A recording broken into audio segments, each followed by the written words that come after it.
The Robin earphones are finally here, and this is going to be my super duper objective review from someone who always loses 50-50 when pulling for Robin. I mean, even in real life, I got Sunday for goodness sake.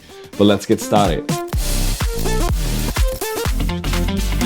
Selamat pagi! Good morning everyone, Kenneth here and welcome to my review of these Robin earphones. I've got around a week in and we're going to see how this compares with my top recommendations. But first, can't wait to get some shelving to showcase this acrylic brick. So freaking beautiful. And also this is the Robin's album CD. It doesn't come with the package, I bought it separately, so just to let you know there. Okay, in all seriousness though, everything said is my own honest opinion, so please don't worry about that. Never worry about that, though you have to bear with me as I keep gushing about how this is an actual Honkai Star Rail collab, which my wife once said as a joke, what if Moondrop and Hoyo made a collab together? And I completely brushed off, of course, but this is what we have. But yeah, let's start with the most important thing, the sound quality. And for $100, I think you're getting a ton of value here. From a dual driver setup, one dynamic and one planar drivers, to 3D printed and hand painted shell, which is this glittery purple part. But not only for the looks, everything is designed to make it sound good. But first, let's talk about the 5 default EQs we got inside the Moondrop Link app. So first of all, there are 3 EQs that sounded familiar, only tunes the bass. First is the standard EQ that comes by default. It's still got that upper mid character you expect from Moondrop,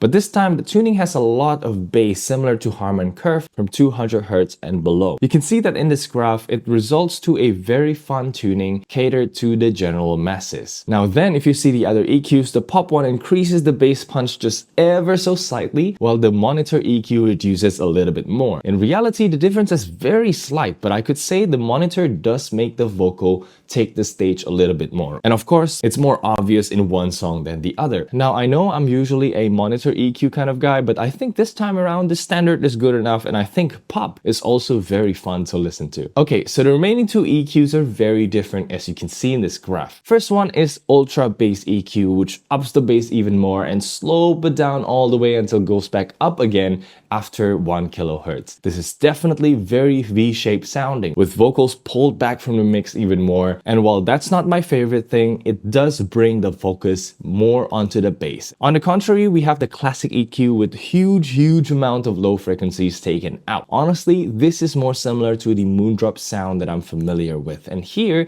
the vocal takes the front and center stage. For example, in Really Like You by Baby Monster, I can hear the detail of the bass while enjoying the clean vocals, and I'm really glad that it's here. Okay, let's start talking about some song examples and compare this to the competition, right? So first of all, we got Love Expiration Date from Tuki. Compared to the Soundcore Liberty 4 Pro with my custom EQ that looks like this, the Robin and standard EQ sounded fuller, especially in the vocals. It just sounds so much more natural. The Soundcore dual dynamic driver still helps with clarity and separation. It's not too far behind, and I think it still sounds great.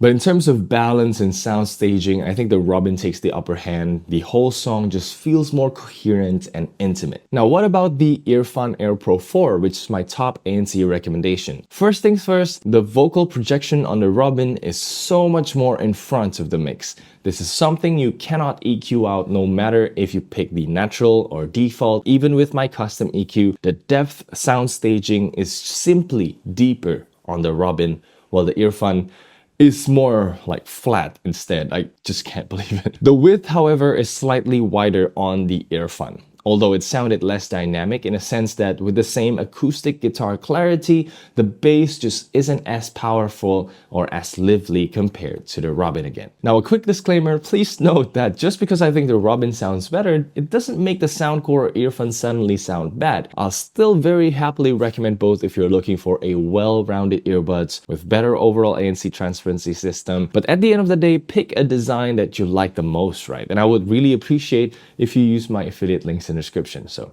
thank you very much for your support. Alright, moving on, I actually discovered this song by accident, but I instantly fell in love with the hard-hitting beats, which turns out to be metal. But anyway, this is Safe House by Aviations, and honestly, I don't want to go too much comparing these to the Space Travel. The difference is clear as day, with Robin handling busy parts so much better.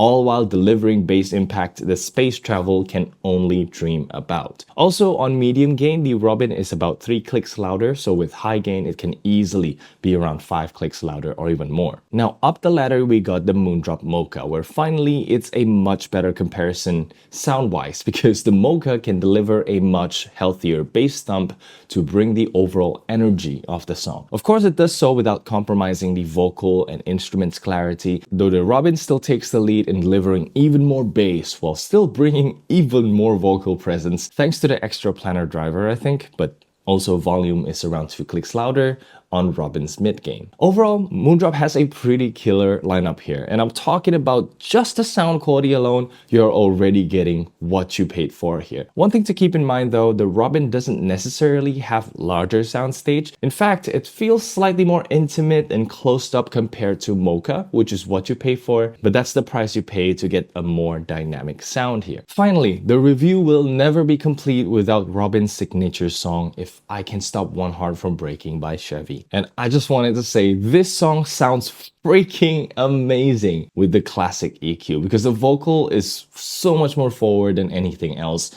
You can really feel the emotion there. The little nuances between each word and breath taken, it's just so sublime. I could go as far as changing the EQ just for this one song, and I'm not kidding. It's my second top song of the year for a reason, and now I got the perfect earbuds to listen to it. But that's considering that the Moondrop Alice never existed. This 190 buck earbuds is kind of like the wireless version of their excellent IEM, the Moondrop Kato. It's discontinued now, but let's be real. The Robin does not sound better than this, but it does get pretty close in getting that sweet, intimate vocals. I just wish the bass isn't dropped as significantly because the standard EQ Alice still has slightly more bass, which is already pretty light to begin with. And TLDR, Alice still wins in pure sound quality, but in terms of value, I'll get the Robin any day. Alright, that's such a beefy sound quality part that I hope it can give you a good idea of how this would sound. As of January, it's back on pre-order period and the next shipment will be on March. So if you want to get them, make sure to check my affiliate link in the description. Thank you so much, and let's move on to the other aspects real quick. First things first, let's talk ANC. Actually, the hybrid ANC system is finally not bad at all. It's similar to the Moondrop Mocha, where you can safely say most mid to low rumbly noises are pretty much gone. It doesn't block too much upper mid to high frequency noises like the competition with adaptive ANC, but still I can say the ANC is very clean. It doesn't have any hissing or bad in-ear pressure, but that's not everything. The way the optical wear detection sensor here behaves is also top notch. Not only it plays and pauses music, it also automatically switches ANC to transparency when you take one earbud out. The optical sensor is reliable and works very quickly, but it's got a da-ding sound effect similar to the AirPods Pro, which throws me off a little bit since I daily drive that thing for years. But now as far as transparency mode goes, it's pretty natural sounding and usable for quick conversations or even just being aware of your surrounding, just in case someone calls you at home or in office, for example. The pressure relief is also decent, but of course I'm not expecting the best in the industry like the AirPods or the Samsung Galaxy Buds, but at least there's no annoying hissing or any weird frequency boost. Pretty good on that one. Two possible downsides here is first, because the transparency mic is up on the faceplate, whenever you tap, there's a big chance that you'll also tap or rub over the microphone and you'll get that scratching noise transferred in. There's no trick to this, just try to tap not too much to the top. And secondly, the voice prompts is still completely interrupt the music, which could be annoying in normal case, but since these are special voice prompts, I can somewhat forgive it. And let's take a listen to it right here. Nice to meet you. I'm Robin. Pairing in progress. Pairing complete. It's quieted down now. I've connected you to the outside world. Let the show begin. Okay, so what's next is the controls and app support. Firstly, the controls are exactly the same as any other Moondrop. Play, pause on single tap, skip tracks on double tap, and voice assistant on triple tap. You can customize these, although there is no volume control sadly, so I don't feel the need to customize anything. And there's also gaming mode on 4 taps, which reduces latency from 400 milliseconds to just 170 milliseconds. And this is my new test, just showing it quickly to you. I found it to be pretty much on par with my testing on PUBG. And again, these are similar numbers when we're talking about SBC AAC codec. However, This supports the ultra low latency LC3 codec, although so far support has been very limited, and last time I heard only on Pixel and Samsung devices can do it, so it's turned off by default. Also off by default is LDAC codec, and everything can be turned on via the Android version of Moondrop app. And speaking of the app, it's the standard Moondrop issue. The connecting time in iOS is still very slow. And check this out, for multi-point connection, you turn it on via this toggle that's called One for All. Sorry, One Bring Two. Just change it, please, Moondrop engineers. Thank you so much. Okay, still talking about connectivity now. These are generally solid when you're within line of sight to the music streamer, but when I put my phone on my dining table downstairs and go up here to the studio, the music starts to stutter, which means the signal is not as strong as, say, the Earphone or Soundcore. And finally, battery-wise, they're very solid at 9 hours without ANC, so even if you turn on ANC and LDAC, you'll still have more than 5 hours per charge. We have 3 more chargers in the case, and this can wirelessly charge even through the default leather case, of course. And goodness, let's not forget the build quality, and let me just say it straight, this is Moondrop's best build quality yet. It finally feels something that's actually worth $100. Not only because of the soft matte material that is very nice to hold, but also the hinge. This is very solid and it is very well spring loaded, so everything feels very smooth and it closes with a very nice thud.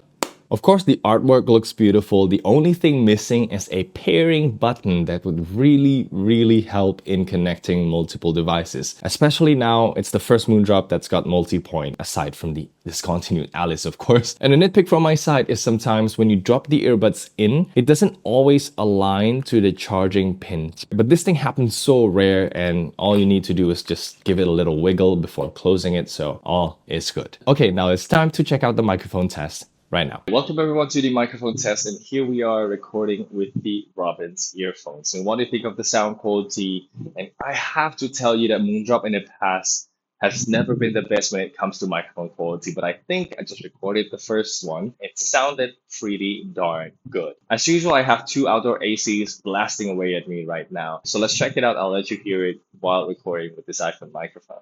Right, so this is the bass noise that's just canceled by the Robbins earphones, and that's the 2 outdoor ACs blasting away. Will you be getting these Robbins earphones? Let me know down in the comments. If you have any more questions, let me know as well.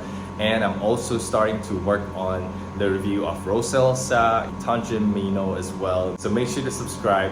Thank you so much for watching. I'm Kenneth, and I'll see you in the next one. Bye.